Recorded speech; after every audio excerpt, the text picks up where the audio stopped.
เอาล่ะทุกท่านคะกับในหัวข้อต่อไปค่ะกับการพูดคุยในหัวข้อฝรั่งหัวใจพอเพียงซึ่งวันนี้จะเป็นการพูดคุยเรื่องราวดีๆพร้อมทั้งกับการรับฟังบทเพลงเพราะๆค่ะในขณะนี้นะคะด้านบนเวทีพร้อมแล้วค่ะ Distinguished guests we would like to welcome of you and move of you to joining with our highlight topic we will start in a few minutes right now it's time to welcome with the artists to be here on this stage และในช่วงนี้ค่ะขออนุญาตที่จะส่งต่อความสุขบริเวณด้านบนเวทีให้กับการเริ่มต้นในการขับกล่อมบทเพลงปรบมือให้กับคุณทอดทองดีค่ะ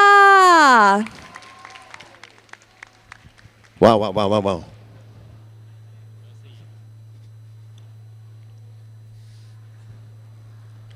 ขอกราบลำโพงที่จะให้เสียงเรากระจายไปทั่วนะครับ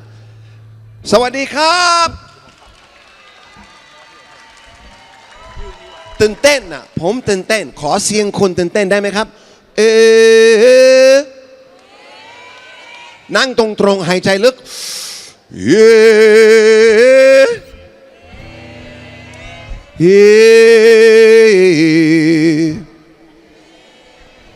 อันนี้ซื้อเวลาให้กีตาร์ตั้งตัวมือกีตาร์เรานะครับเพิ่งออกจากเรือนจำนะครับชีวิตกำลังดีขึ้นนะครับรอเล่นนะครับวันนี้นะครับผมนั่งได้ไหมผมชื่อทอดทองดีนะครับแล้วผมรู้สึกเป็นเกียรติมากๆวันนี้มาแชร์มาบันดาลซึ่งกันและกันหมายถึงให้กำลังใจกับคนแล้วเมื่อหอการค้าไทยชวนเรามาผ่านเพื่อนที่รักคุณอุดมผมบอกว่าเอาแน่แล้วก็ขอเองว่าเราฝากเพลงกับคนที่มาเที่ยววันนี้น้องๆจากสถาบันการศึกษาที่ไหนครับหอการค้าขึ้นชื่อสาวสวยผู้ชายฉลาดโรงเรียนผมก็ไม่เหมือนเลยอ่ะผู้ชายไม่เอาไหนลาเล่นถ้าไม่ว่านะครับเพิ่งไปชิคาโกมาในสหรัฐอเมริกาแล้วแต่งเพลงนี้ให้เมืองชิคาโกเดินเช้ากับแฟนนะครับหลงทางไม่รู้จะกลับบ้านยังไงก็เห็นก้นเป็ดนะครับก็เลยตามก้นเป็ดจริงๆใกล้ถึงบ้านแฟนหันมาบอกว่าอันนี้คือความสุขแท้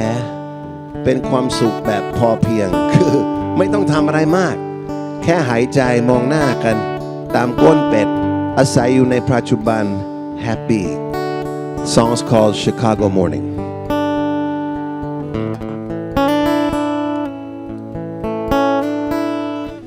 Chicago morning soft and clear down the Mill Pond Road ducks are walking close and near swaying with the load seems the world is new again seems the world is slow seems I'm guided on my way where I just don't know I'm walking down the open road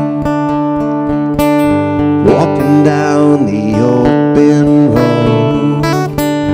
barefoot with my love where we go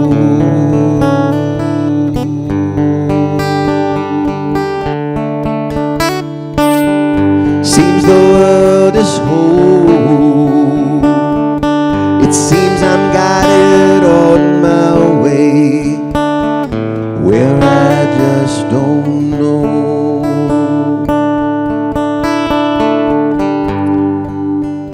ตามเป็ดและคิดโอ้ถ้าโลกหยุดหมุนสักวันเดียวและเราได้ดองในความสุขที่มีอยู่ข้างหน้ามันจะเป็นยังไงเนาะ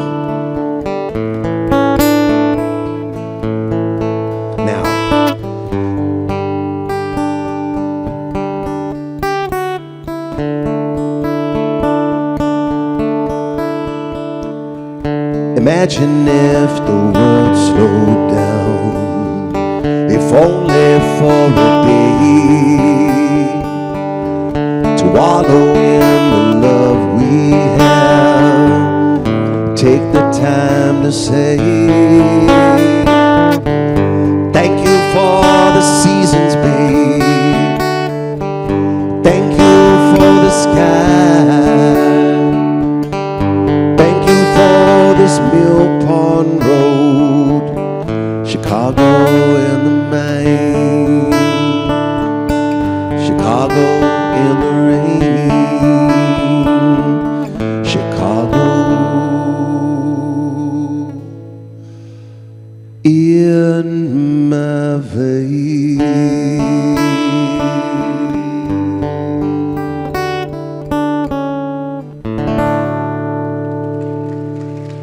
ว่ามันเพราะเนาะ ตอนเป็นเด็กนะครับร้องในเพลงผมมีครอบครัวเป็นคนผิวดำครึ่งหนึ่งคนขาวครึ่งหนึ่ง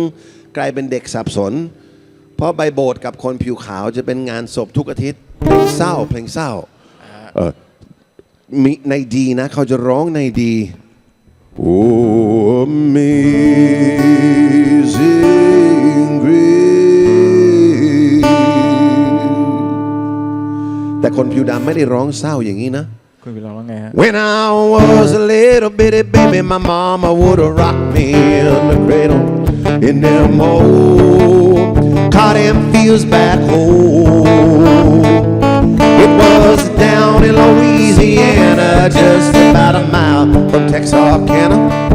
in them old cotton fields back and คนในโบสถ์เขาจะทำอย่างนี้ When them cotton balls get right you can't pick very much cotton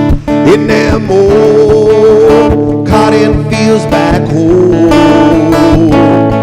It was down in Louisiana just about a mile from Texarkana in them old cotton fields back home แต่เชื่อไหมในโบสถ์นั้นมีคนขาวมีคนดำและมีคนไทยอ่ะยกมือบอกว่ากูฟังไม่รู้เรื่องอ่ะแต่ในคีย์ดีเขาก็เลยร้องเดือนเพ็ญสวยเย็นเห็นอารามนภาแจ่มนวลดูงามเย็นชื่นน้อยยามเมื่อลมพัดมาแสงจันทร์นวลชวนใจข้าคิดถึงถิ่นที่จากมาคิดถึงท้องนาบ้านเรือนที่เคยเน่ากองไฟสุมควายตามคอคงยังไม่หมดดับดอกจันเอ๋ยช่วยบอกให้ลมช่วยเป่าสุมไฟหายแรงเข้าพัดไหลความเยือกเย็นหนาวให้พี่น้องเรานอนหลับอุ่นสบายคุณเล่นหน่อยสำหรับน้องๆนะครับเพลงนี้แต่งด้วยคนชื่ออัศนีโพนจันทร์เขาจะเรียกกันว่าในผีเพราะเป็นคนผอมมากเลยใส่แว่นไม่น่ามีอำนาจอะไรมีแต่ปากกากับกระดาษเวลาคิดถึงบ้านถูกไล่อยู่ประเทศลาวเขียนกลอนข้ามแม่น้ำโขงถึงพี่หงาคารวาน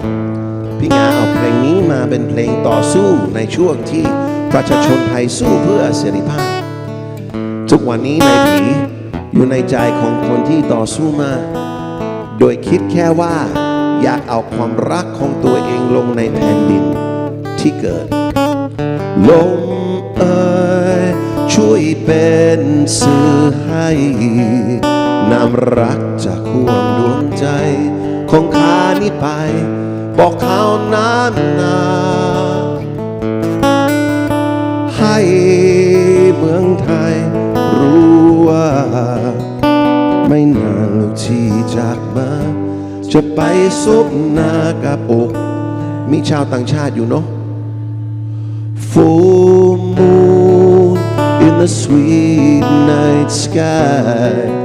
cool wind that brings the night and brings this love home where I've been moonlight makes my heart miss the places I once lived the fields and houses I want to love ให้เมืองไทยรู้ว่าไม่นานลูกที่จากมาจะไปซบหน้ากับอูกเรามีแม่สองคนเนาะแม่ที่ให้เราเกิดมาแล้วแม่แผ่นดินที่เราต้องดูแลเพราะเขาดูแลเราทุกวันจะไปซบหน้ากับอูแม่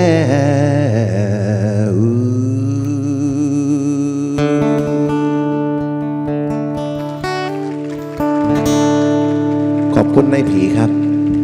เพลงเพราะเนาะหัวเวลามนุษย์เรามีทุกข์เราทำอะไรที่สัตว์อื่นๆทำไม่ค่อยได้เอาทุกข์ของข้าพเจ้าไปร่วมกับทุกข์ของท่านทุกข์บวกทุกข์เป็นสุขก็ได้เมื่อเรานั่งแชร์กันว่าแม่สอนตอนเป็นเด็กนะอวัยวะสำคัญที่สุดในชีวิตมนุษย์คือหูฟังบางครั้งแค่ฟังแล้วเพลินกับชั่วขนาดนั้นเนาะก็สมมติเป็นหมอลำและเป็นบลูส์ผสมบลูส์ของอเมริกาที่เอาทุกบวกทุกเป็นสุขแต่ของไทยหมอลำจะกลายเป็นหมอลำบลูส์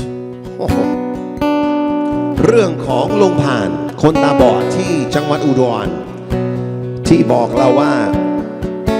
ผมได้ยินสีทำให้เราคิดถึงน้องที่เป็นคนหูหนวกออทิสติกที่อเมริกาว่าพ่อแม่สอนตอนเป็นเด็กไม่มีคนพิการในโลกนี้มีแต่ระบบที่พิการเราต้องหาวิธีให้ทุกสีออกมาให้ได้ในสีบลูส์เนาะแต่เวลาร้องบลูส์คนต้องช่วยเนาะ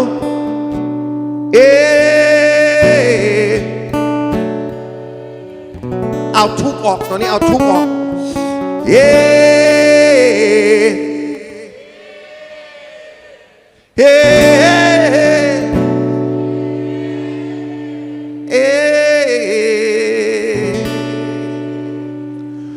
You know my melodies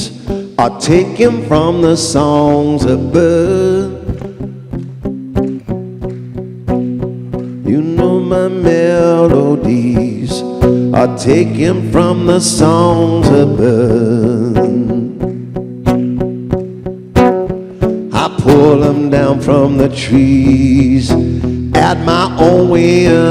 and word. I work the fields, waiting for the sun to go down. You know I work the fields, waiting for the sun to go down. One day it blinded me, now I only hear the sound. พี่น้องครับชีวิตเราอาศัยอยู่กับความรักอยากจะชวนคนที่เรารักขึ้นมาร้องเพลงคู่ด้วยกันได้ไหมเป็นเพลงภาษากำเมืองภาษาเหนือนะเจ้าและอยากจะชวนน้องเบนขึ้นมาร้องแม่น้ำความฮักได้ก่อน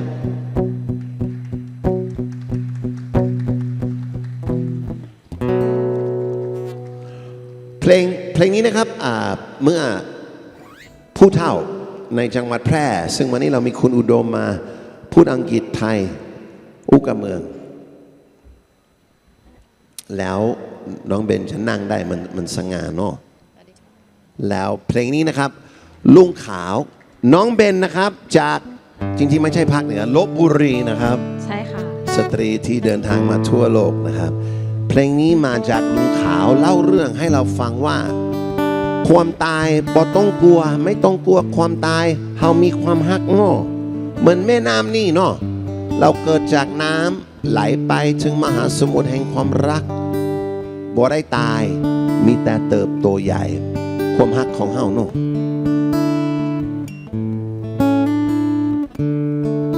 จากดอยเหนือเหน็บหนาวอุ่นแดดเปล่าแห่งราวบ้านเธอและเขาเติบโตมา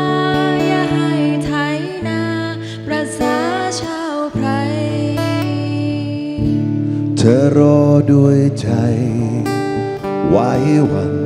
ขอคำมันรักเดียวจริงใจควายงามตัวงามเขาบอกไว้ให้แล้วได้ห่วงเฮือนฝนเยือนฟ้าเย็นเหมือนแม่น้ำที่ไหลลงไปเหมือนใบไม้ร่วงไหลลงดินบ่มีวันจบบ่มีวันสิ้นอยู่เกินเวลาเกินชีวิตเฮาตอนห่างอันเฮาได้ปลูกฝังไว้บ่มีวันตายมีแต่เติบโตใหญ่สองเฮาหากันพันผู้แก้วตาลูกเงาเฮาชายเด่นฤดูเดือนเลือนลาลีเกรนน้ำยังไหลเย็นใบไม้หล่นลอยโอ้สองเฮาหักกันมันแก่นยิ่งนานยิ่งแน่นบ่มีเสื่อมถอยฤดูเดือนเคลื่อนคลาดคลาดคลอยแม่น้ำใสน้อยยังอยู่กูไพรเหมือนแม่น้ำที่ไหลลงไปเหมือนใบไม้ร่วงไหลลงดินบ่มีวันจบบ่มีวันสิ้นอยู่เกินเวลาเกินชีวิตเฮาต้นหักอันเฮาได้ปลูกฝังไว้บ่มีวันตายมีแต่เติบโตใหญ่แต่คนเฮาอยู่ได้บ่นิรันดร์เนาะสักวันหนึ่งผู้เฒ่าต้องลาแล้วก็บอกน้องว่าอย่ากินแหนงอย่าเศร้าพอแม่น้ำแห่งความรักของเฮาไหลไปเรื่อยในคืนอันเหน็บหนาวผัวเฒ่านอนยาวเพื่อนเย็นเยือกใยลูกเมียพร้อมหน้าผัวเฒ่าลาไกลเมียกุมมือไว้มือใหญ่มือแห้งคืนหนาวคราวไกลสางผัวเฒ่าบอกนางเงียได้กินแหนงแม่น้ำความหักแต่ยังคงไหลแห้งกูฟ้ากูดินแม่น้ำความหักความแต่ยังคงไหลแห้งกูฟ้ากูดินเหมือนแม่น้ำที่ไหลลงไปเหมือนใบไม้ร่วงไหลลงดินบ่มีวันจบบ่มีวันสิ้นอยู่เกินเวลาเกินชีวิตเฮาตอนห่างอันเฮาได้ปลูกฝังไว้บ่มีวันตายบางคนหูน้องเหมือนแม่น้ำที่ไหลลงไปเหมือนใบไม้ร่วงไหลลงดินบ่มีวันจบบ่มีวันสิ้นอยู่เกินเวลาเกินชีวิตเฮาต้นหักอันเฮาได้ปลูกฝังไว้บ่มีวันตายน้องๆจะลงทุนในเรื่องอะไรผมว่าคุ้มที่สุดลงทุนในความรักนะครับกำไรเพียบมีแต่เติบโตใหญ่น้องเบนชานุการนะครับขอปิดวันนี้นะครับกับเพลงที่เคยเป็นแอนเธมเคยเป็นเพลงที่ร้องกันน้องๆมีคนไทยหลายคนที่สู้เพื่อให้แผ่นดินนี้อยู่ห้วยขาแข้งนะครับอยู่อุทัยธานีนะครับเป็นแหล่งเรียกว่าเป็นเขตอนุรักษ์สัตว์ป่าสำคัญมากใหญ่ที่สุดในเอเชียอาคเนย์เป็นที่สุดท้ายที่เสือจะอยู่ได้ในโลกเราคนที่ต่อสู้คนหนึ่งชื่อสืบนะคะเสถียรนะครับแล้วคุณสืบสู้จนจับคนที่มาทำร้ายสัตว์ได้แล้วเมื่อไม่มีคนช่วยเขาเขียนโน้ตว่าผมให้ชีวิตทั้งชีวิตกับป่าผืนนี้ผมขอให้สิ่งสุดท้ายคือความตายให้ชีวิต กับป่านั้นและเมื่อพี่แอดคาราบาวได้เรื่องนี้เรานั่งด้วยกันและแต่งเพลงนี้และเป็นเพลงที่ทำให้คนไทยรู้จักทอดทองดีแต่มากกว่านั้นทำให้คนรู้จักการอนุรักษ์การอยู่ยั่งยืนของสัตว์ของคนถึงตระหนักว่าเราเป็นแค่สมาชิกในครอบครัวแห่งธรรมชาตินั้นเพลงชื่อโลกขอบคุณพี่แอดครับที่แต่งแม่โลกเป็นของเราป่าเขาเป็นของใครใครเราปลูกต้นไม้ใครลดน้ำพรวนดินหากโลกมีทุกทนคนต้องเป็นทุกสิ้นคนไม่รู้จักกิจคือคนไม่รู้จักโลก If this is our own earth whose is nature's worth who is it grows trees who is it fills seas and if this earth knows pain man feels it the same do we realize what it's worth this mystery of our birth เราจะกอดโลกไว้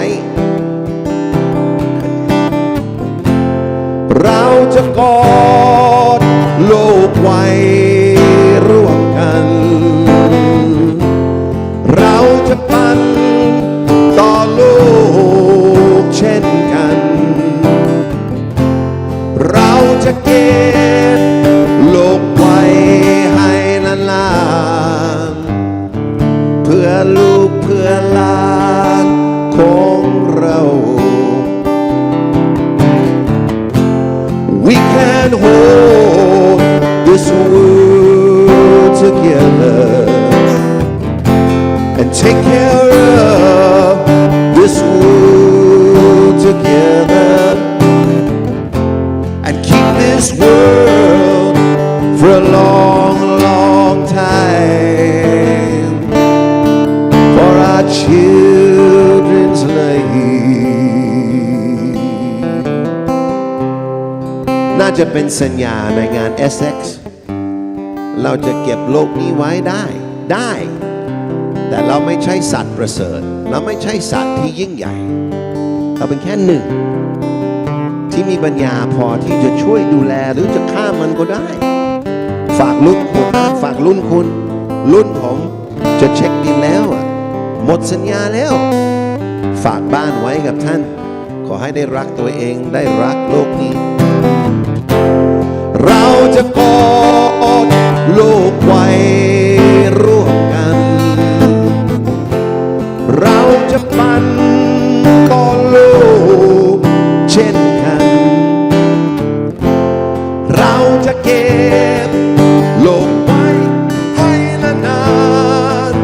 ๆเพื่อลูกเพื่อหลานของเรา and we can hold this world together and take care of this world together and keep this world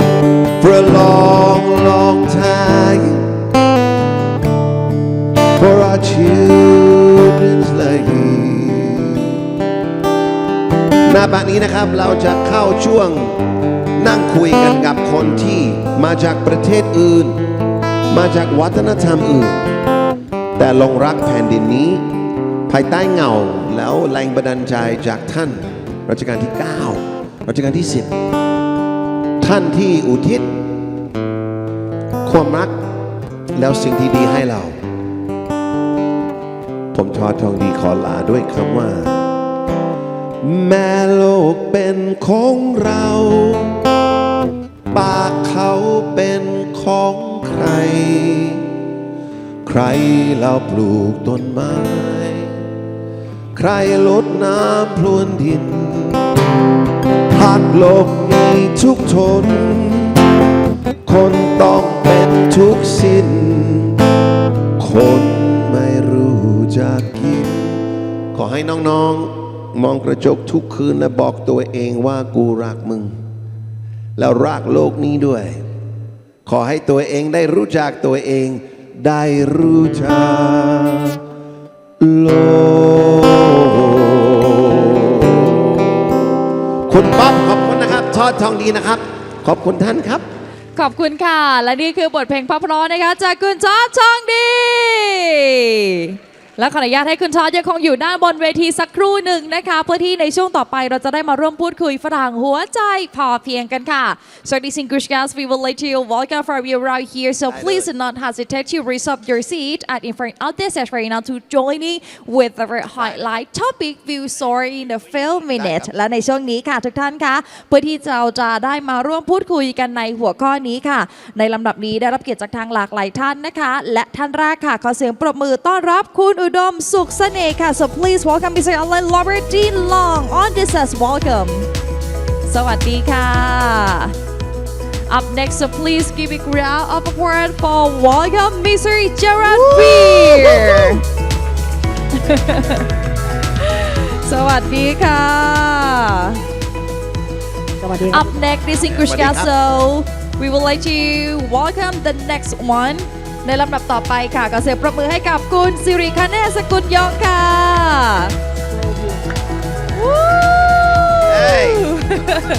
สวัสดีค่ะและก่อนที่เราจะเข้าสู่ช่วงของการพูดคุยในหัวข้อนี้ฝรั่งหัวใจพอเพียงค่ะวันนี้ได้รับเกียรติจากทางท่านรองประธานกรรมการหอการค้าไทยและประธานคณะกรรมการเศรษฐกิจพอเพียงและลดความเหลื่อมล้ำหอการค้าไทยค่ะขอเสียงปรบมือให้กับท่านกอบการวัฒนวรางกูลขึ้นกับเปิดงานในครั้งนี้ค่ะเสียงปรบมือต้อนรับท่านค่ะก็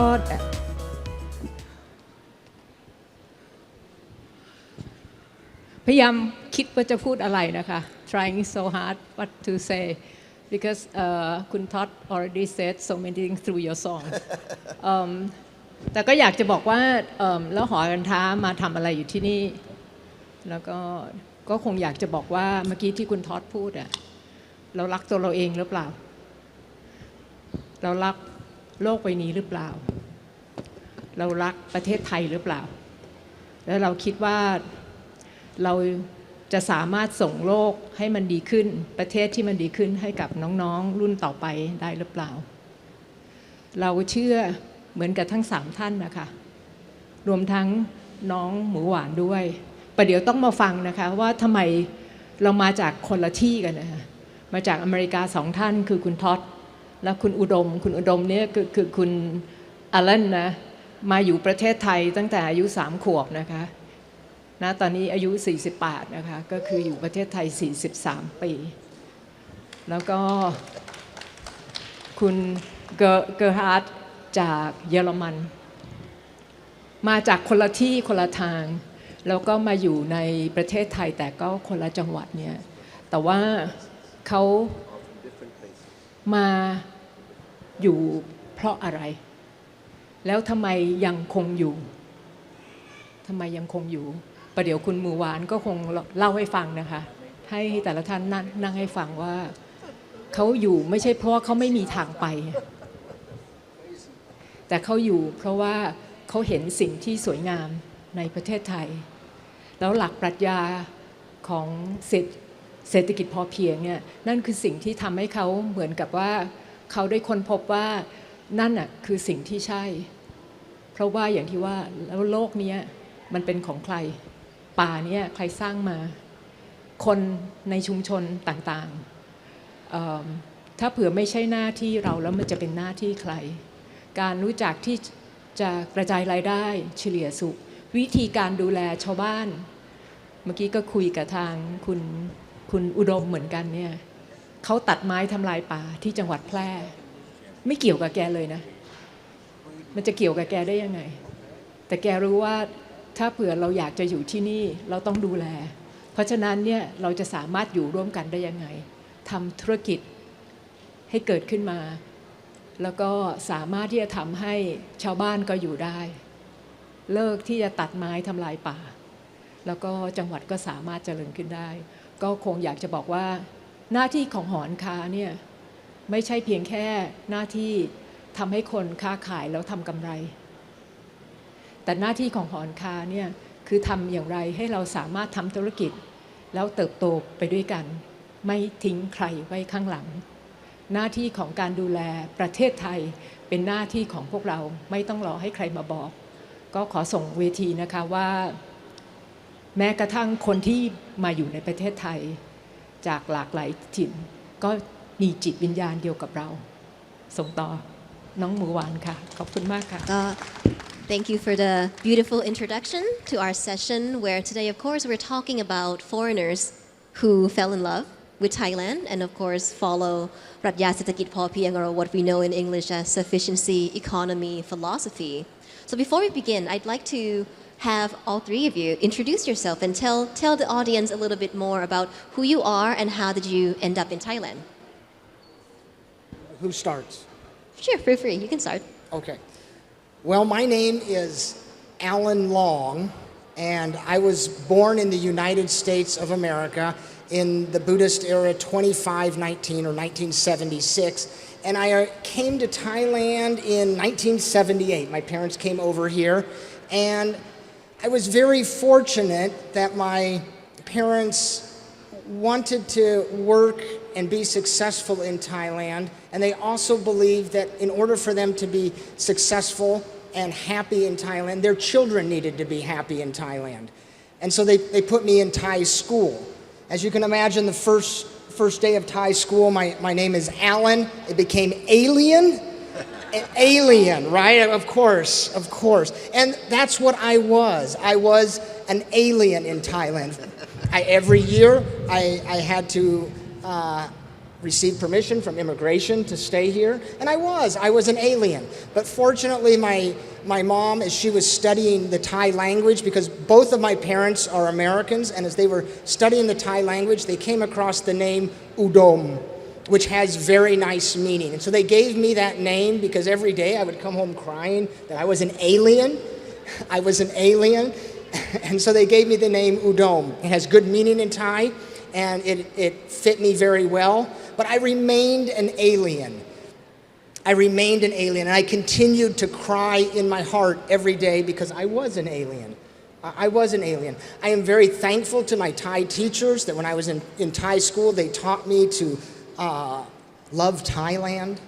love the country, the nation, the monarchy, the high institutions of our country. They taught me just like I was a Thai student because they believed it was important for me to learn that. And I'm very thankful for that. And I often tell people that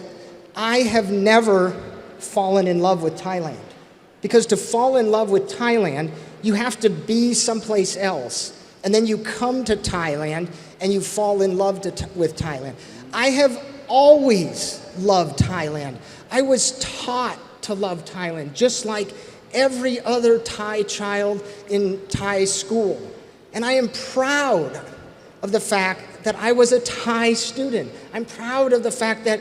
I was growing up in Thailand, and I did not know that I was an alien, because I really believed I was Thai. And I am so thankful that my teachers cared enough for me to impart that Thai-ness to me. And yet, at the same time, I was an alien. And it was a constant conflict between being a Thai and being an alien. I wanted to be Thai, but I didn't have Thai citizenship. I did not have Thai citizenship, but I was Thai. And I applied for Thai citizenship, and the first time I got rejected. And it was very traumatic for me. Eventually, after many years, in fact, just roughly 6 years ago, I applied again. And it was very scary for me because I did not want to be rejected again. And the feelings of anxiety continued to build up in me constantly until the day that the letter came from the police notifying me that His Majesty the King had graciously granted me permission to transfer my citizenship to Thai. At that moment, I knew I was Thai. and all the feelings of anxiety, all the feelings of uncertainty were gone. And I am very proud to be Thai. I'm very proud of our country, our nation, our monarchy, the high institutions in this country. And that is my story, how and why I love Thailand. Because now I am Thai. Thank you. Thank you. Wow. Huge congratulations on that as well. Let's hear from our photographer. Yes. Okay, it works. Okay. Hello and good evening. I'm Gerhard. My name is Gerhard, and I'm from Germany and live since 13 years in Loyet. Loyet เป็นคนอีสานครึ่งแล้ว I love that place, and I came first time to Thailand with my Thai wife, which I met in Germany in 2004. That's 20 years ago now. And we didn't make only holidays. We lived in her village, in my wife's village, so I learned to know very early the real Thai life and the kindness, especially of Isan people. And it was not a long way that I was waiting till my retirement in 2011 that I can come to Thailand. The worst day in each year was the day when I have to go back to Germany after the holidays from 2004 till 2011. And since 2011 I live here and I never will go back to Germany. That's sure. I have been very good integrated here. I have not much contact now to Phalanx, to expats living in Germany, in Thailand. My friends are especially from the Loyet Riders Club. I have a big bike and like to drive a big bike. I'm Phalang Kon Yao, the Loyet Riders. So I have my friends there, and there is no need to go back again. What concerns my family, in short words, how I came to Thailand, till the year 2000, 24 years ago, I had nothing to do with Thailand. I've been in holidays, especially in southern France. And in the year 2000, after 20 years of marriage, my German wife, she came back with a Sami Noi. Yeah. And so that was the end. The beginning. Yeah, the end of my German chapter and the beginning of the Thai chapter. Absolutely. And I had the good luck. I met in a wine village. It was a party with wine. Close to my hometown, I had the good luck to meet a Thai woman who had a very bad German husband. And you can imagine what was the result. And so I got my first Thai wife. I met her in Germany, and from then we went to Thailand to holidays. Every year I had long time holidays, 6 weeks, because I was a high school teacher, biology and geography, with long summer holidays. And we went each year to Thailand. She was also from Loyet, a very good wife, but the drama was she got in for 2008, she got the cancer, Maleng Modluk, a very aggressive kind of cancer with many high chemotherapies.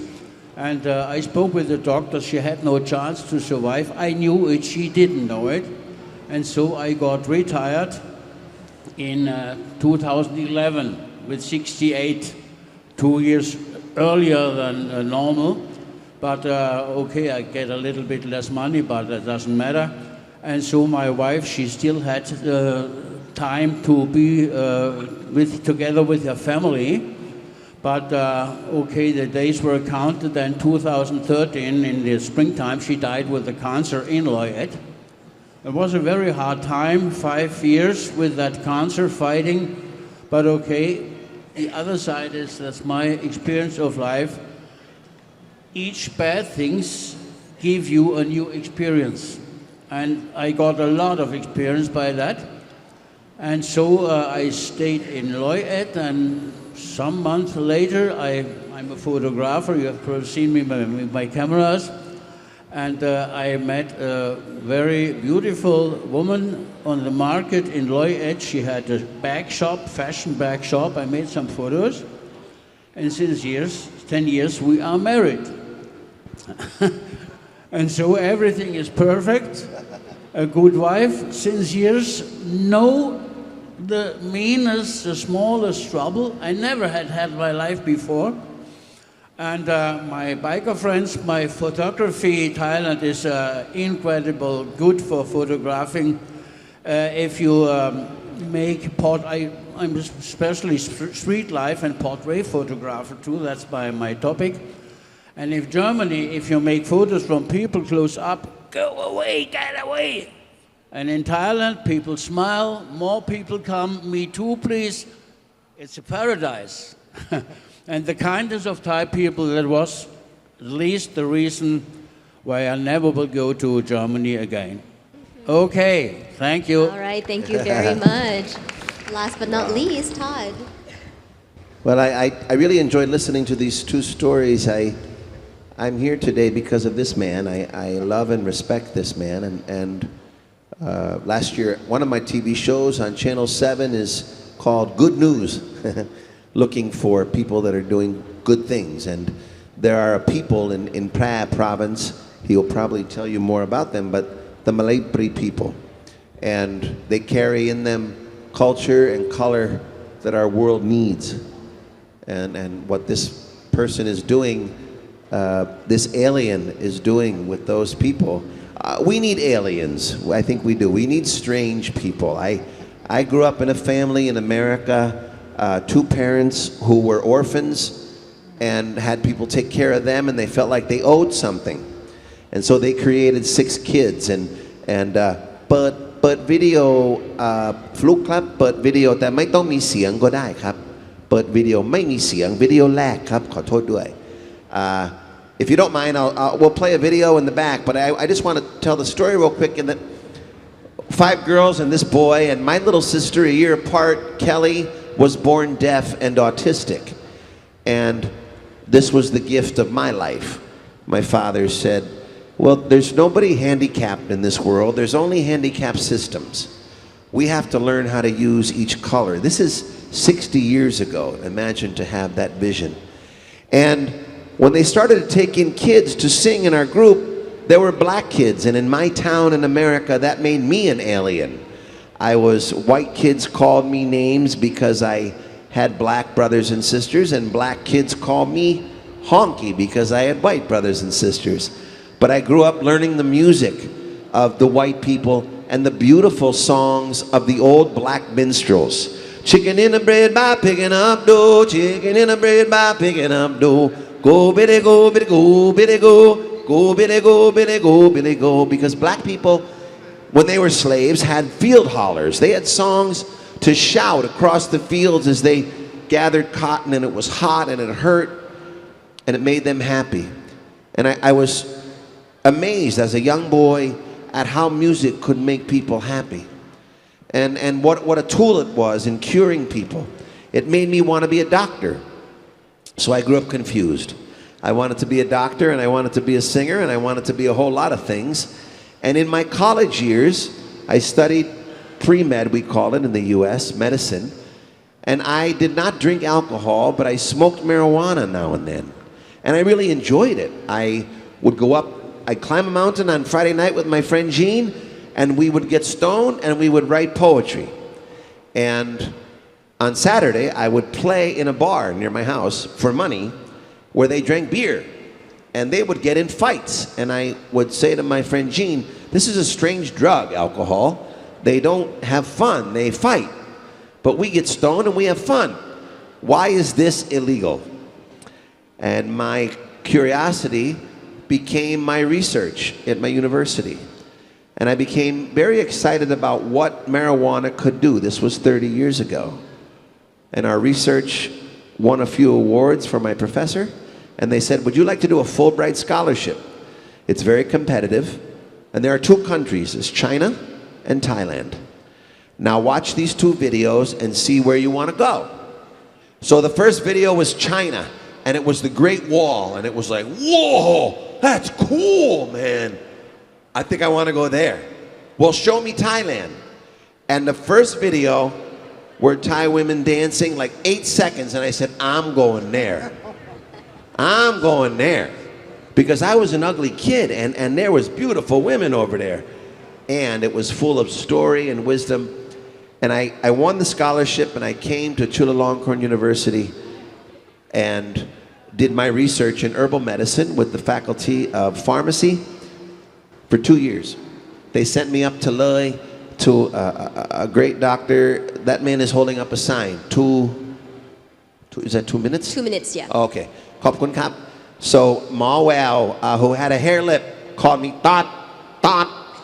and he said, Thought เป็นตื้อบ่ดีเป็นตื้อตองงี้ดีกว่า And I came back to Jula and I said, I got a Thai name. They're calling me Tong Yi. And my professor said, there is no Thai name Tong Yi.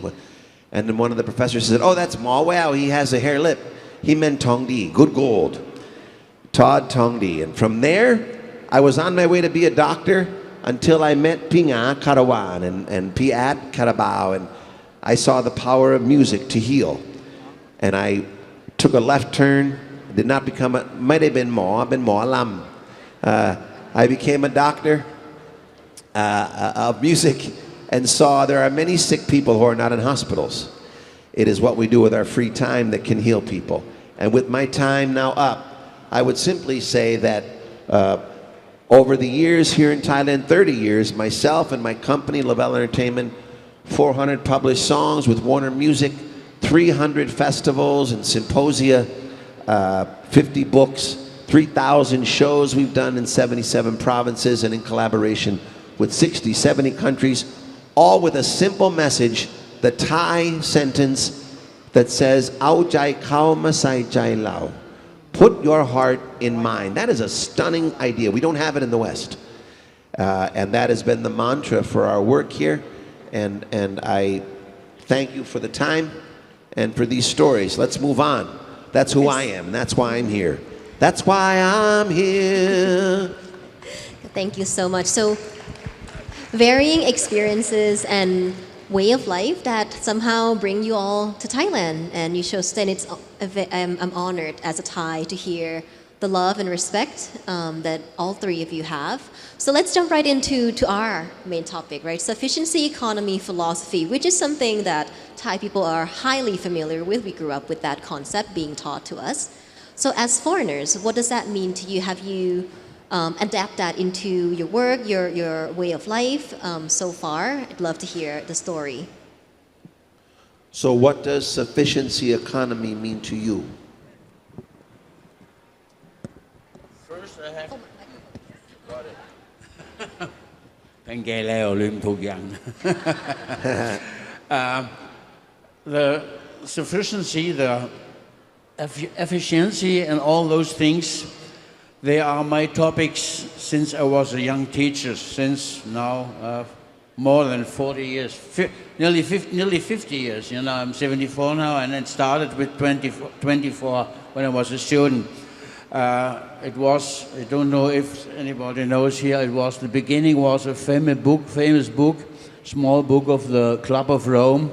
The Limits of Growth, what I read. And as a teacher of biology, geography, I saw also a lot of the problems which coming for nature, but also for the human beings, for the environment.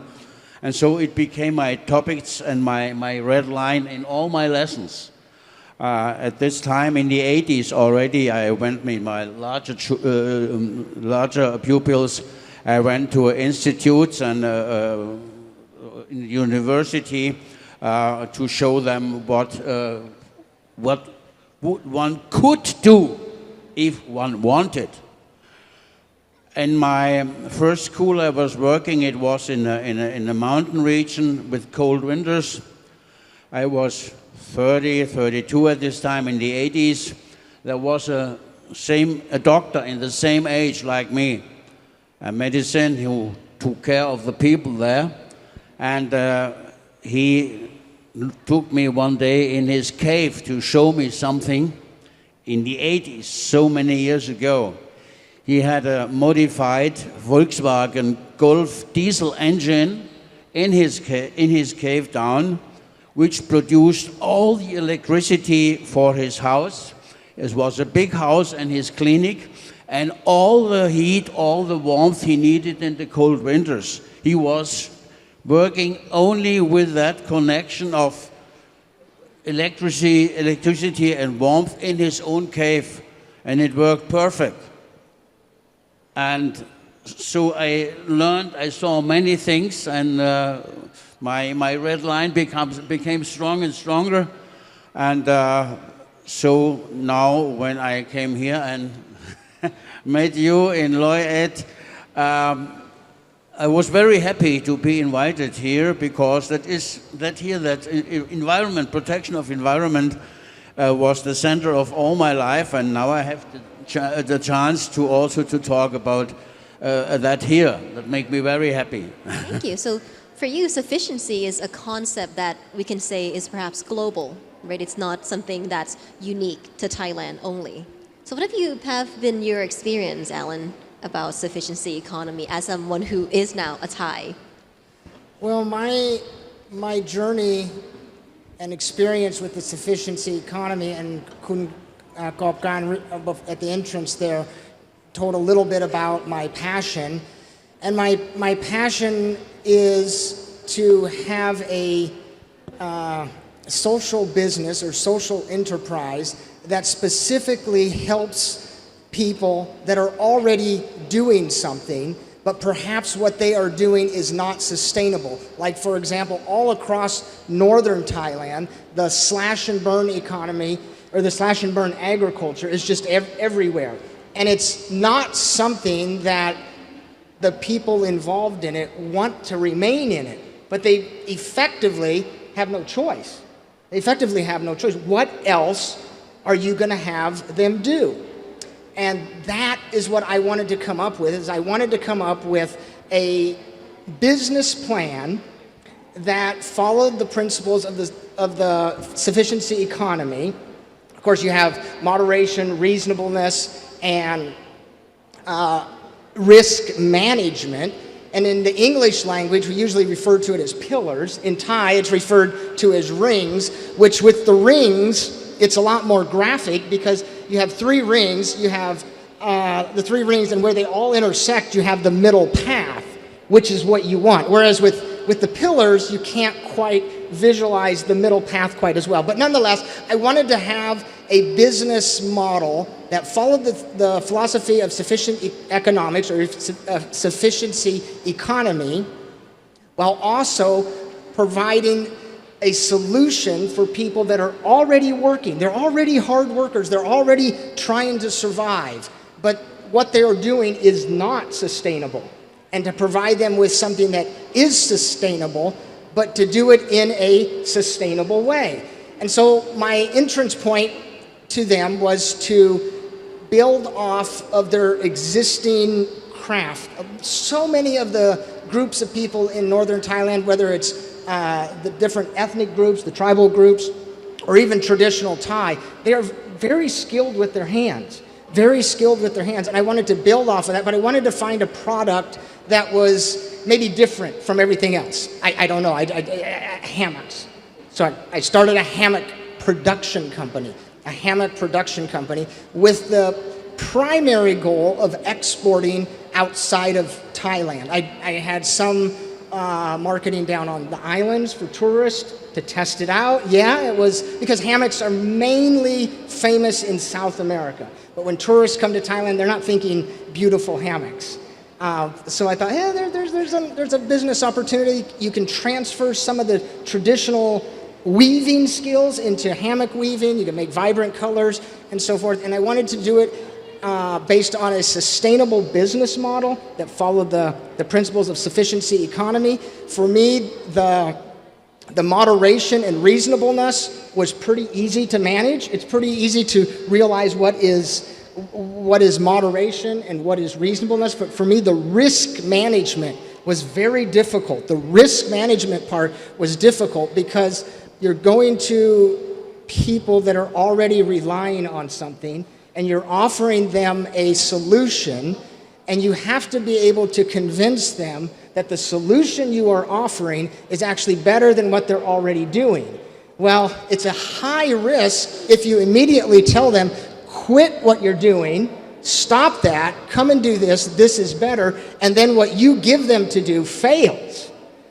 So in that risk, using that risk management, which took a lot of research on my part, and I might add that the foundations of the philosophy is that it has knowledge and virtue as the two foundations, which also the virtue part was pretty easy for me to grasp. Mainly, you're just being an honest person, which is very, very direct, very, very easy to grasp. But the knowledge part is you have to do research to know what it is you're getting yourself into. And so my approach in having a social business that was following the principles of sustainability was to approach the people and say, let me teach you how to make hammocks as an alternative source of income. Not your primary source of income, but your alternative source of income. Keep doing everything you're doing. You can grow your rice, you can grow your corn, whatever else you're doing. But so many of the farmers have a lot of free time, so much free time on their hand. And one of the best ways to bridge the income gap between the very wealthy and the very poor is not only just redistribution of wealth, but actually to get people productive. People's productivity will do more to bridge that gap than wealth distribution. I'm not against wealth distribution, and with that big, huge gap between the very, very poor and the very wealthy, there needs to be something done there, but the best thing is to get people productive. And so that was my approach. And it was very, very difficult because I had almost no capital. And so that was also part of my risk assessment, is how am I going to approach this? I taught English, I did translation work, I worked in Bangkok for a while so that my business I could reinvest all the profits from the business to continue to grow it, because it was a very popular concept among the people that I approached with that, because, yeah, this first works perfectly. We can continue our lifestyle, but have work during our free time. It was very popular. And like right now,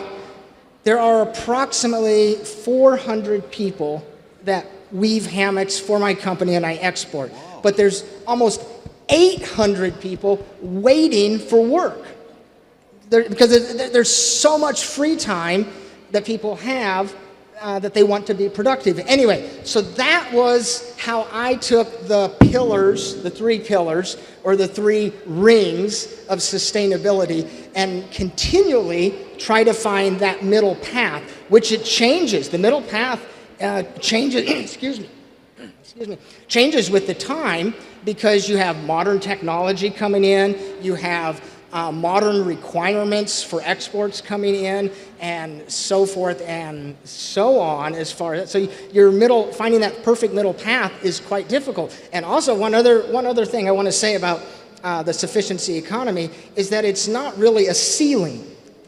I don't think it's a ceiling where you come to somebody, myself included, and say, this is as high as you can go. This is all you can do. No, your potential continues to grow, but it grows sustainably, and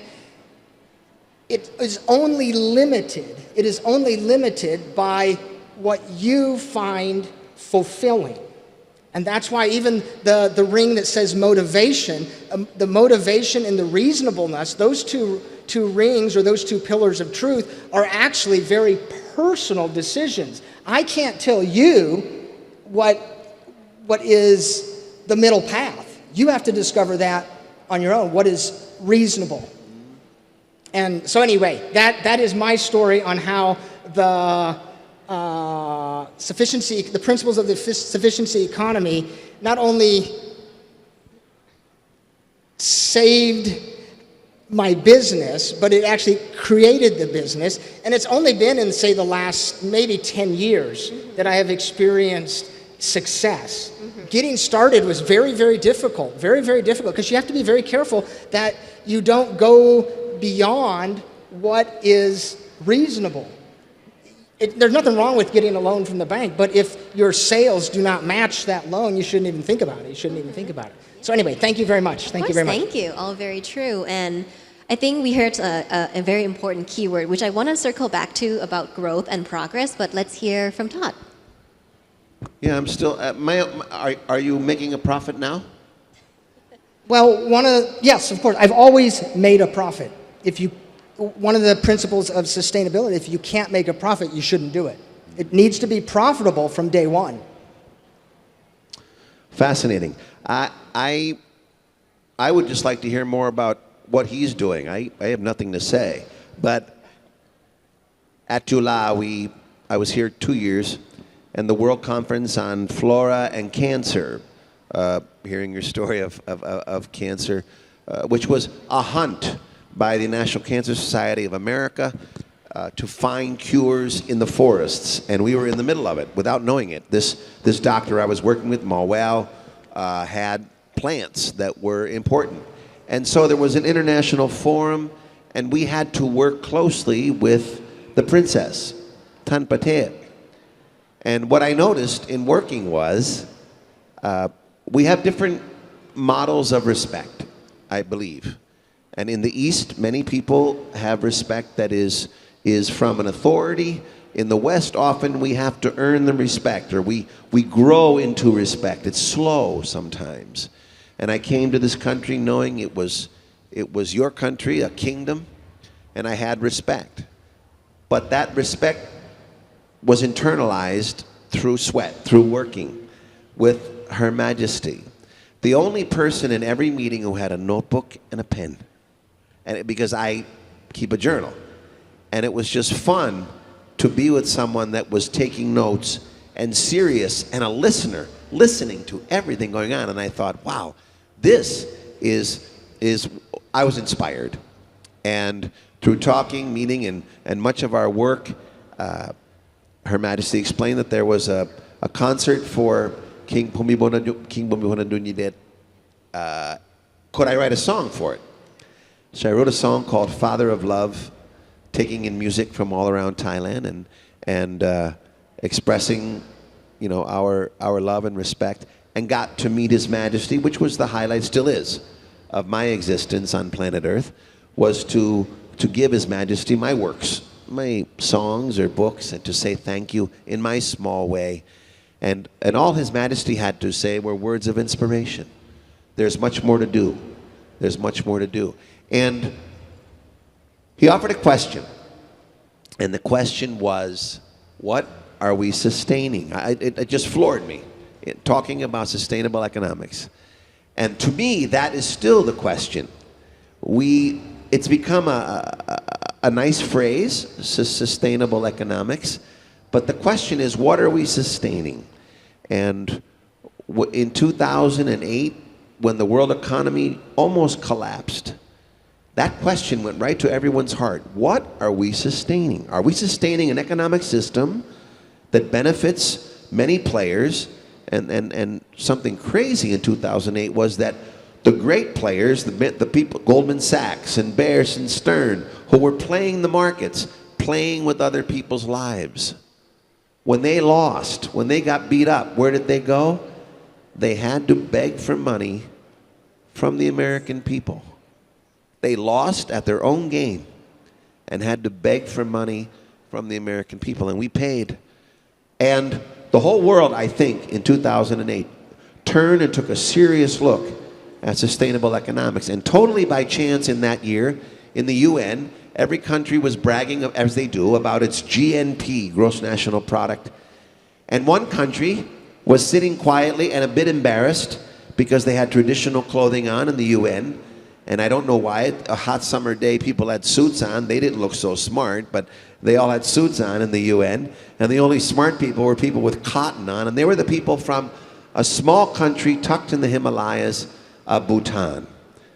And the Bhutanese man stood up embarrassed in the UN and said, "We're very sorry, we don't have GNP to report." And people laughed. We we have GNH, gross national happiness. And he tried to explain that his country did not gauge its success on a % of growth every year.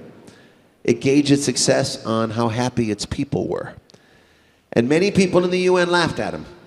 And a reporter from the New York Times wrote this story, and it exploded because the world had just come down from an economic collapse or near collapse, and everybody was saying, what are we sustaining, if not happiness? And in 2013, I had the honor of taking 20 governors from northern Thailand to Bhutan to study the economics of gross national happiness. And it was himself, the governor of Paro, who said, you have the master of sustainable economics, you have the king. And we have taken much of our theory from there, because we also have a king, Thigme. And our work grew, and my work grew, and my respect grew for this man who had the vision to listen, to take notes, and create a very viable model of sustainable economics. And in 2019, after many projects we did with the Ministry of Sports and Tourism and Culture, we had a project to celebrate 10 royal projects following Paracha Damri, like royal initiatives in Phetburi, Prachuap, Samut Songkhram, and Samut Songkhran. And I called the project Path of Faith. And if you don't mind, I'll show you a quick video of that project. And as we went to each of the projects, Alan, as a human being, I was thinking of His Majesty planting seeds, because some of these projects did not work. I mean, when people took them on and grew them, they did not give it what it should have gotten. But he had created seeds in 10 projects for this Path of Faith. If you wouldn't mind, enjoy this quick video. Path of Faith วิดีโอที่3นะครับ3 Path of Faith ครับกรุณาเปิดตรงนี้นะครับวิดีโอที่3นะครับเปิดเสียงด้วย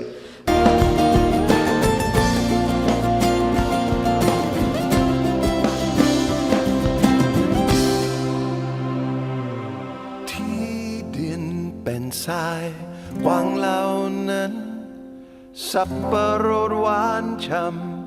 ปลูกมากมายล่องไปสู่ลำคลองดังย้อนไป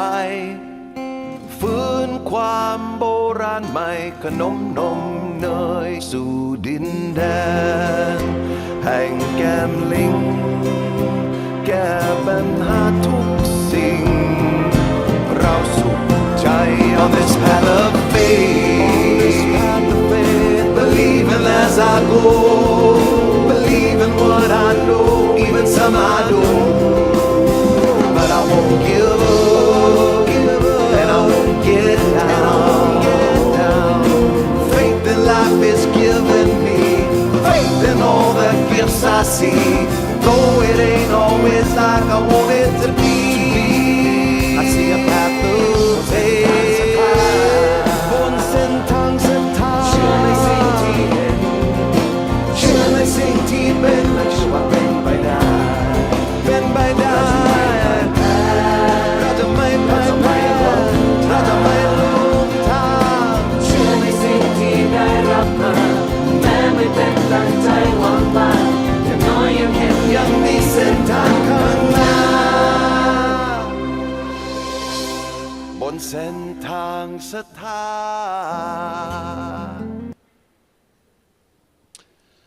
Yes, thank you. That's a song we wrote with the people of Phetburi. But again, reflecting, what amazes me often living here is vision. His Majesty had a vision. Changhuaman, the entire project, or the most important part of it, is dedicated to soil. And now rejuvenative farming in the U.S., 28% of all U.S. farmers do, which is just giving the soil, bringing the soil back to life. His Majesty had that idea 30 years ago. So in my experience here in the kingdom, from a macro view to a micro view, there are stunning examples around the country. I invite you all to visit royal projects, really, and think of the vision, and think of the planting of seeds and how they've been nurtured in different ways by the people of Thailand. I'm honored, and my respects to His Majesty's Brahma 9 and 10, continuing in that great form of sustainable economy. Thank you so much. So certainly our king has left many seeds of treasure for us Thai to grow. And thank you for highlighting that. I'm trying not to get emotional talking about it. But, sufficiency economy philosophy is perhaps one of the most, if not the most, influential concept that he has left to us Thai. It is, for those who may not know, a response to the discrepancy between the richest and the poorest, and an alternative to the capitalistic economy that is perhaps was leading to a vision of a future that was not very desirable for everyone in the country. So hearing from all three of you, we hear the perspective of, the word sufficiency from an international lens, and someone who have put it to practice in the business perspective, and someone who have experienced so many facets of that in action from the varying scales. But perhaps some unfortunate thing is whenever Thai people, especially perhaps people my generation, the younger ones, hear the word sufficiency economy philosophy and think, oh, that's outdated. That's old, and that's just a concept designed to save the poor. It's for the farmers, it's not applicable to me. It hinders progress. It prevents me from growth.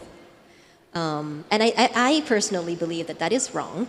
But I'm curious to hear from the perspective of foreigners who fell so deeply in love with Thailand, what message might you have for Thai people regarding sufficiency economy philosophy?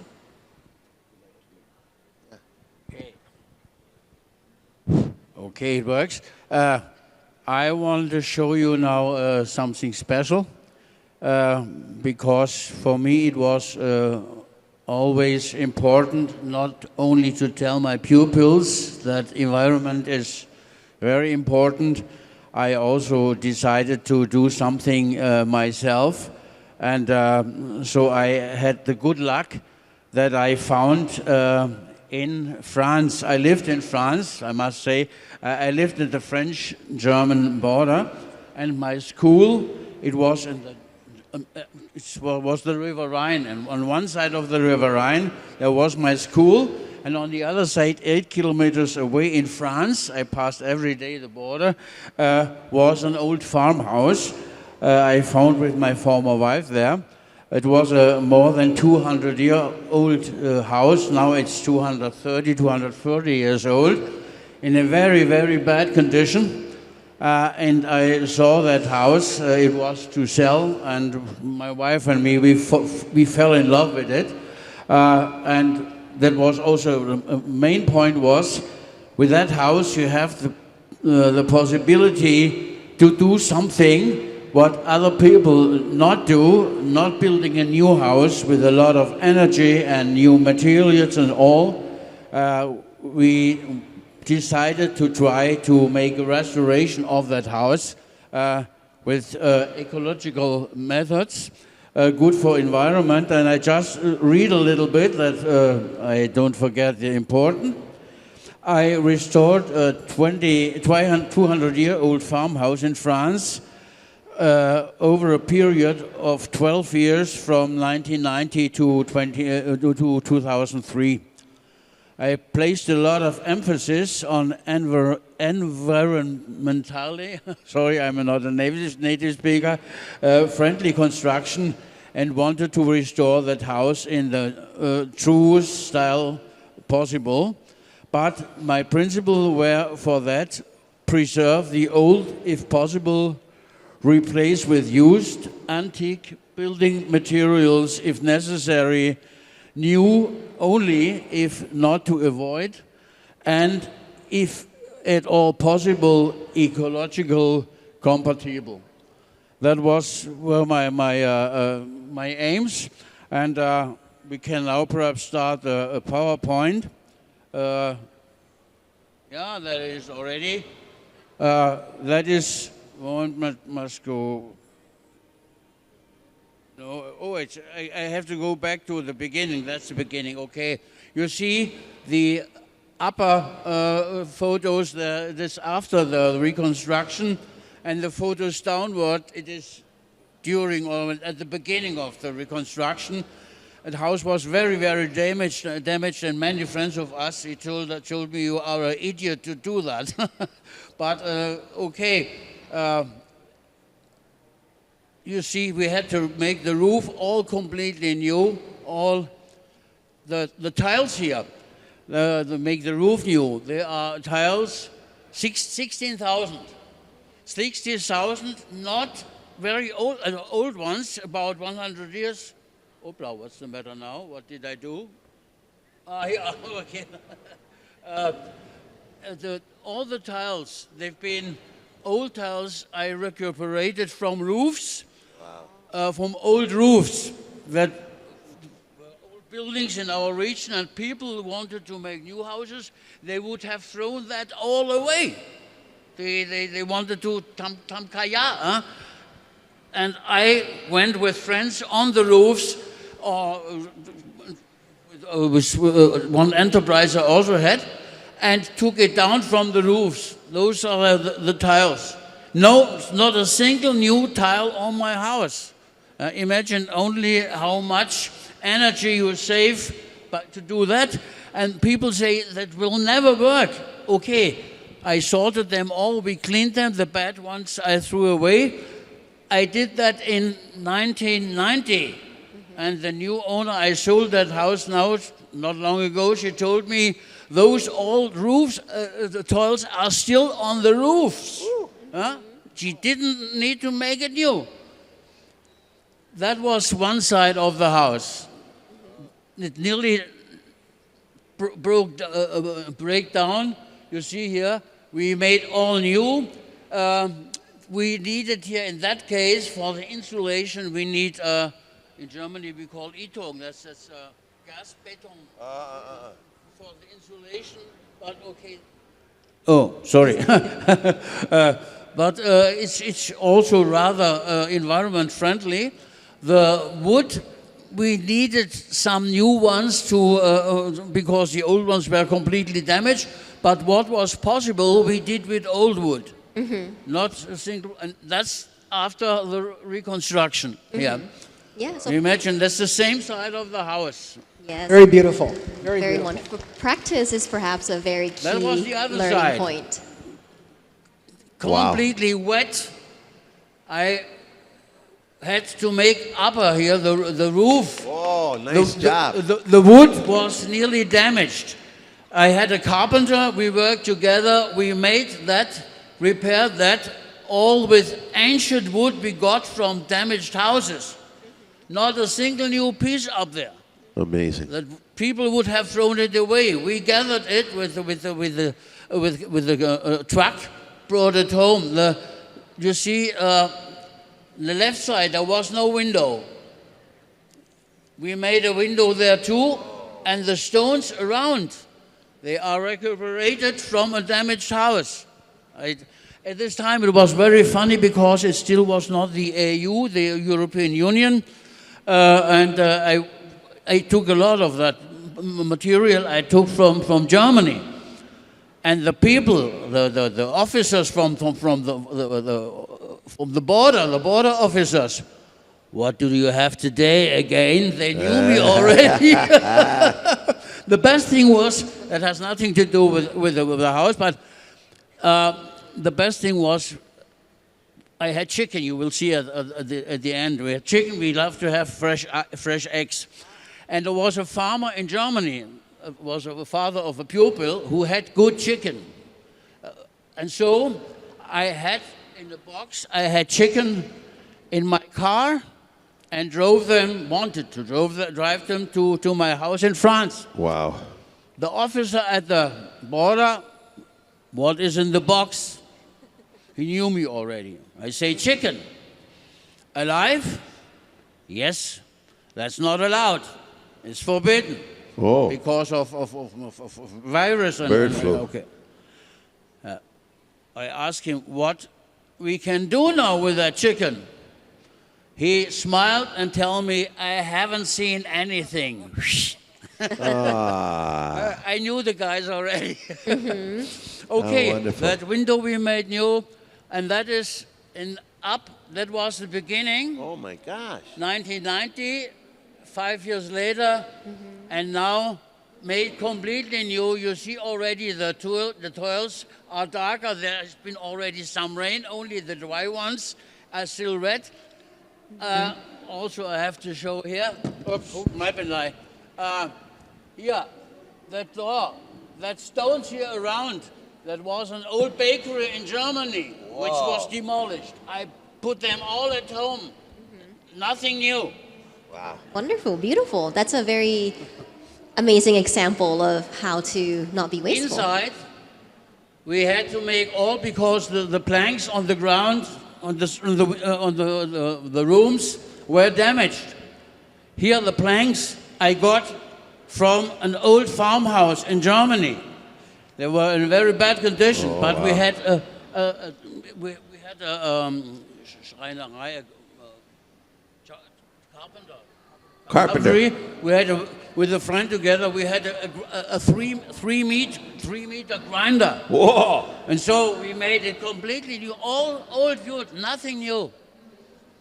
And that was then after was the rooms. You see all here on the ground, the old doors. Not a single new door. Wow. We made the collar away with the grinder and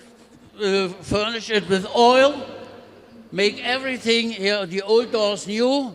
nothing throw away. Here, that is the stage coming from down. Here, the ground planks. right They've been completely damaged. They were from a Protestant church in Germany. They made new. We broke out with another friend who had also an old farm. We broke all the planks, made it new. That is from the church. wow That here is from an old house they damaged, also in Germany. Wonderful. And that here Thank you. going down is from the old German bank in Freiburg. Whoa Beautiful. What an Thank you so example. much. We took things where we could get. Huh? Yeah, so nothing goes to waste. Unfortunately, we may be running out of time, so I'd like to move on to our other two speakers to hear what they have to say as well. What? Well, all I want to say is I want the security guards to check this guy's car before he leaves because he's going to take stuff. Like, I think there's going to be like window ceilings missing. No, for young ไทยก็ได้ people นะคะ สำหรับคนไทยรุ่นใหม่นะครับอาจจะฟังเรื่องเขาขอโทษนะถ้าคนเห็นความรักที่อยู่ในแววตาคนนี้อายุ74เขาไม่ได้แก่สักวันเลยจริงๆเพราะเขามีความรักแล้วถ้าผมเข้าใจถูกพอเศรษฐกิจพอเพียงเป็นคำถามง่ายๆเลยว่ารู้จักพอหรือยังแค่นั้นน่ะรู้จักพอหรือยังอันนี้ไม่ได้เป็นคำปราบหรือคำว่าแต่มนุษย์ทุกคนสัตว์พันธุ์นี้มีคำถามใหญ่ตลอดชีวิตแล้วมีแบบนี้มาเป็นพันปีพอหรือยังถ้ารู้จักพอเขาเรียกว่ารวยถ้าไม่รู้จักพอถ้ายังหิวเขาเรียกว่าจนในความคิดผมนะครับเราเองอยากจะลาวันนี้ด้วยคลิปน้องนะครับมีคลิปสั้นที่ส่งในไลน์ตอนท้ายนะครับบริษัทเราเพิ่งจัดเทศกาลท่องเที่ยวในเชิงประชนภัยใน5จังหวัดเพราะเราเห็นว่ามนุษย์กำลังจะรุ่นนี้ชอบว่ารุ่นใหม่แต่ผมเองเป็นนักเรียนกับคนรุ่นใหม่ขอพ่วงไปด้วยนะยังไม่รีบตายอยากไปด้วยคุณไปผมขอเป็นเพื่อนอาจจะมีภูมิปัญญาเป็นประโยชน์บ้างก็ได้แต่ผมอยากไปกับคุณแล้วเมื่อจัดงานใหญ่ที่ประจินบุรีเป็นแคมปิ้งผมเห็นวัฒนธรรมใหม่ของคนรุ่นใหม่ที่รู้จักพอมาที่งานพร้อมเก้าอี้เบียร์ทุกอย่างของตัวเองดีมากกลายเป็นว่าเราขายของไม่ได้เลยขอบคุณมากเศรษฐกิจพอเพียงของคุณทำให้ผมจนนะครับล้อเล่นแต่ขอลาวันนี้ด้วยเพลงชื่อ Awaken ที่แต่งเพื่องานนี้ผมอยากจะขอบพระคุณคนที่จัดงาน อยากจะขอบพระคุณทีมงานผมอาจจะเห็นผู้ชายในคลิปเมื่อกี้อันนั้นคือลูกชายผมแอนโทรอยู่ไหนครับลูกชายมาถ่ายรูปด้วยวันนี้นะครับแล้วเขาเป็นคนตัดต่อวิดีโอลุกขึ้นแอนโทรสูงกว่าพ่อหล่อกว่าพ่อด้วยแล้วอยากจะเดี๋ยวเปิดวิดีโอได้แป๊บนึงครับอยากจะขอบคุณแอนโทรอยากจะขอบคุณที่รักน้องเบนนะครับที่มาและร้องเพลงกับเราด้วยเบนขอบคุณด้วยนะครับแล้วคุณกระต่ายแล้วผมอยากจะขอบพระคุณจากใจท่านรัชกาลที่9รัชกาลที่10ที่ต่อเนื่อง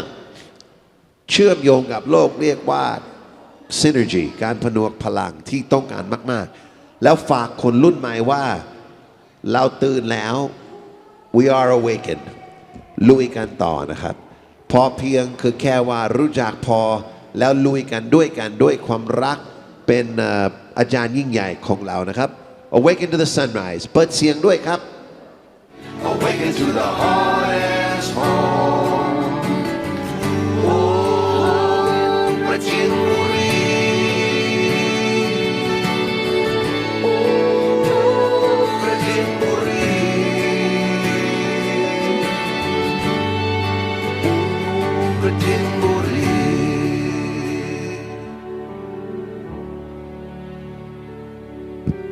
สุดท้ายอุดมเราจะบอกอะไรกับคนรุ่นใหม่ให้เขาเข้าใจว่าไม่ใช่เรื่องคนแก่คน48นะแก่มากเลยใช่ผม61เขาเรียกว่าอนุบาลว่ายังไงผมขออนุญาตพูดภาษาเหนือของจังหวัดแพร่ของบ้านผมนะครับขออนุญาตนะครับอุกันได้ก่อนครับผมขออนุญาตเลยนะครับในฐานะที่เป็นฝรั่งเมืองแปรนี่นะครับผมอยากจะบอกกับคนรุ่นใหม่ว่าปรัชญาเศรษฐกิจพอเพียงนะครับบ่ได้เป็นอย่างที่ว่าเฉพาะคนเฒ่าคนแก่คนรุ่นเก่าคนตุกคนจนชาวไห่ชาวนาใจได้ผลอย่างเดียวนะครับผมหู้เองนะครับคนร่ำรวยคนมีฐานะก็ใจรักปรัชญาเศรษฐกิจพอเพียงและได้ผลแต่ต่ออันยังบ่ปอนะครับต่ออันยังบ่ปอนะครับชาวต่างประเทศยังใจได้ผลในวิธีต่างๆนานานะครับถ้าบ่ระวังให้ดีถ้าคนรุ่นใหม่บ่ระวังให้ดีปรัชญาเศรษฐกิจพอเพียงจะกลายเป็นของฝรั่งเหี่ยหมดแล้วคนไทยก็ต้องมาขอยืมใจแห่งกรรมนะครับเพราะฉะนั้นเขาต้องอนุรักษ์แท้ครับเป็นเรื่องจริงครับเขาต้องอนุรักษ์ปรัชญาเศรษฐกิจพอเพียงไว้ให้เป็นของคนไทยเพราะได้ผลแท้นะครับตั้งแต่รัชกาลที่9ถึงรัชกาลที่10สืบสานต่อมานะครับเป็นเรื่องจริงและได้ผลจริงนะครับกราบขอบพระคุณเป็นอย่างสูงครับขอบคุณครับแล้วขออาสาน้องเบอร์โทรศัพท์ผม081ไม่ได้พูดเล่น4738989 ห้ามส่งสติ๊กเกอร์มา Happy Tuesday อะไรกูรู้ว่าวันไหนอะแต่อยากจะขอความคิดเห็นของคนวันนี้เชื่อว่าเราพูดเยอะเนาะผมอยากฟังด้วยจริงๆใครมีแนวคิดโดยเฉพาะนักศึกษานะครับวันนี้คุณมาไม่ได้เสียตังค์ใช่ปะไม่ได้เสียเนาะแต่เราลงทุนเวลาเราไม่ได้ลงทุนเวลาเพื่อจบแค่นี้เราอยากได้ผมอยากได้กรุณาคืนมาเป็นข้อคิดจริงๆว่าคุณจะรักษาโรคนี้ต่อโรคของคุณยังไงบ้างครับส่งข้อความมาอยากฟังครับน่าจะมีเว็บไซต์ด้วยเนาะขอโทษไม่ได้ขายของนะแต่ถ้าสนใจพิซซ่าตอน5 ทุ่มนะครับโอเคก็ต้องวันนี้ก็ต้องขอบคุณ Oh sorry I meant to speak in English so because they start speaking in Thai but now today we have the honor to hearing the three perspective of foreigners who are so deeply in love and have such an appreciation and insight into the pride of Thailand, which is the sufficiency economy philosophy. So thank you again to spending time with us for over an hour, performing and talking and having a wonderful, fruitful discussion. So we truly appreciate your time today. Thank you so much. Thank you so much for having us. Thank you so much. It was a great honor. Great honor and pleasure. น้องๆอยากฝึกงานติดต่อมานะครับจริงๆไม่ใช่แค่กับเรากับคนก็ได้แล้วคนนี้นะครับควรยกย่องเป็นพิเศษวิสัยทัศน์คนนี้น่ารักมากเลยเป็นเอเลี่ยนจริงๆเป็นคนไม่เต็มบาทแต่ว่าน่ารักมากนะครับแต่ตอนนี้ไม่ได้เป็นเอเลี่ยนแล้วครับไม่ได้เป็นต่างดาวแล้วนะครับเป็นได้สัญชาติไทยสมบูรณ์แล้วครับผมโอเคค่ะขอบคุณมากเลยค่ะ Let's stay up here. I believe we're going to take some pictures on the stage Great. before we go down. คนประกอบการด้วยเนาะไอ้คนอื่นๆด้วยเนาะ ขอบคุณค่ะขอเสียงปรบมือดังให้กับทั้ง 4 ท่านอีกหนึ่งครั้งค่ะ